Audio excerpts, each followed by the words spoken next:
Hi, in this video we are going to learn about sublimation. Sublimation occurs majorly because of change of temperature. Why am I saying majorly? That we shall learn when we study effect of pressure. Now let us understand sublimation with the help of an activity.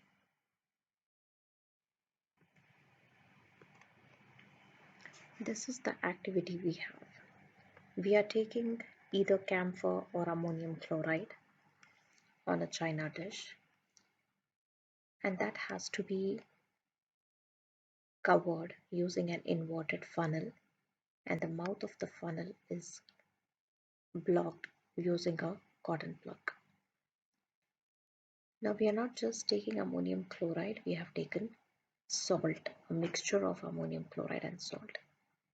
Both ammonium chloride and salt are colorless, or you can say white solids.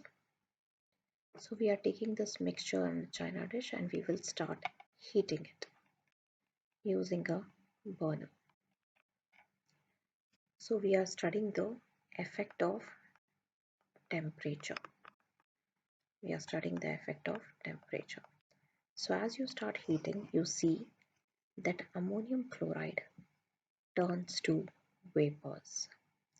Usually what happens when you have a solid, when you heat it, it turns to liquid.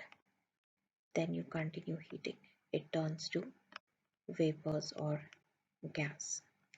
This is what happens usually. But now what we see, ammonium chloride, that is NH4Cl, it is solid, and when we are heating, it is directly getting converted to gas. It is turning into gaseous state. So the inverted funnel, which was transparent initially, becomes less and less transparent because of these vapors inside the funnel. Now as these vapors move up in the inverted funnel, they cannot escape because of the cotton plug. They cannot move out. So what happens, as they come up, they get condensed here. They get deposited. They become solid again. That means NH4Cl, which was gaseous in state, is becoming NH4 solid again. Here on the upper part of the funnel, the temperature is less. This part is little cooler. Hence, the gas is getting condensed and it is becoming solid again. So that is our observation.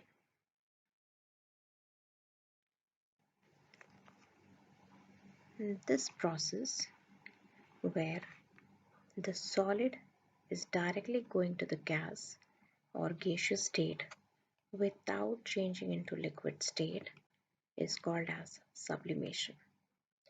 Please note, the reverse is also called as sublimation. That is, whether the solid turns to gas or gas turns to solid without passing through the liquid state, you can call it as sublimation. But in some places you will see that the reverse, that is conversion of gas to solid, is referred to as reverse sublimation or deposition.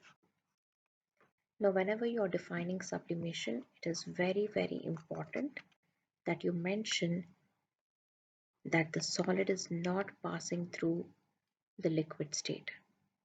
It is directly going to the gaseous state. This part is very important. You have to mention it. So these substances which undergo sublimation are called as sublimable solids. So not all substances can get converted directly from solid to gaseous state. I told you a little while back that solids first get converted to liquids, liquids get converted to gas. This is what happens usually. Only a few substances can get converted directly from solid to gaseous state or the other way around. Such substances are called as sublimable solids. Examples: camphor, ammonium chloride, iodine, dry ice, naphthalene, and so on. Dry ice is solid carbon dioxide. Carbon dioxide is usually gaseous in nature. So when you compress it and reduce the temperature, it undergoes sublimation and it directly turns to solid state. And that solid carbon dioxide is referred to as dry ice. Now, why are these substances, these sublimable solids, so special? What is that which helps them to get converted directly from solid to gas or gas to solid? It is the interparticle attraction. We know in solids the interparticle attraction is very strong. Now in these special solids, sublimable solids, the interparticle attraction is strong. The particles are close to each other and there is very less interparticle space. But little energy is enough to break these interparticle attractions.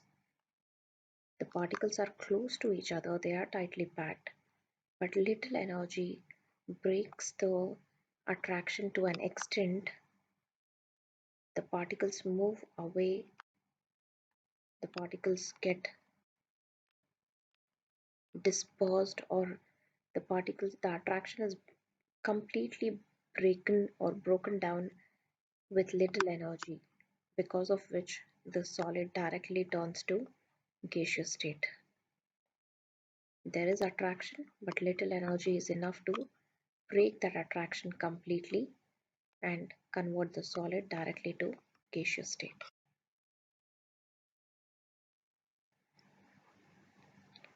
Now we already spoke about the vapors getting condensed on the cooler parts of the funnel. Now these vapors which are getting condensed and becoming solid again, these are called as sublimate. There is a special name given to them. So you have a sublimable substance, it turns to vapors, those vapors get condensed and get deposited and they form solid again. This solid is called as sublimate. Answer the following questions. What is sublimation? What are sublimable substances? Give examples. Why do certain substances undergo sublimation? Thank you.